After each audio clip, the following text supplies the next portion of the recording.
Sho'g'rog'da bu 200 kvadratga umuman yetmaydi, hech nima bo'lmaydi. Bu yoki bu penoplast. Yo'q, aka, siz buni tushunmadingiz. Men buni devorga qilmoqchiman. Ikkita sloy gipsokarton, o'rtasi bo'sh. Bu endi bu yerda zinani yo'li-ku bu. Plita ochib tashlangan. Gipsokartonga forilgan. Pasti bilasiz, suhvat tez ham yo'q bo'lgan chiqib ketyapti.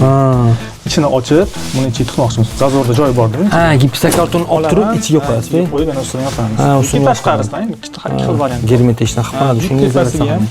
Joyi bor, tepasiga ham. Tushunarli, izolyatsiya. Xullas, bilasiz aka, biz penoplast ishlab chiqaramiz. Bu penoplastni xohlagan razmerda qilib beramiz. Bu penoplastlarni tashqi tarafdan, ichki tarafdan izolyatsiya uchun ishlatiladi. Kerak bo'lsa polga ishlatiladi, kerak bo'lsa tomga ishlatiladi. Xullas, siz tartibida turasiz aka. Xuddi shunaqa muammongiz bor. Tashqi tarafdan shu penoplast ustiga bron yoqib turib, chiroyli dekoratsiya qilib turib, izolyatsiya qilib beramiz. Xuddi mana shu videoda ko'rayotganingiz aka.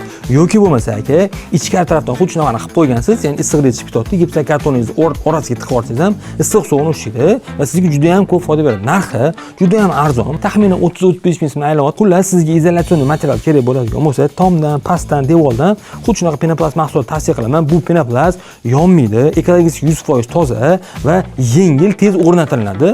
Aka, xullas qurilishi ko'p foydali ma'lumotlarni mana shu profilga berib boramiz. Shu profilga ulanib olish esdan chiqib qolmasin. Aka, videoga like bosganingizda juda ham ko'pchilik yetib boradi va ko'pchiligiga foydali bo'ladi. Asosiysi, sizni issiq sovuqni o'ylayotganlar yomon gumonda bo'lmaysiz. Videoga like bosib, qurilish qolgan do'stlarga tashlab qo'yasiz. Assalomu alaykum.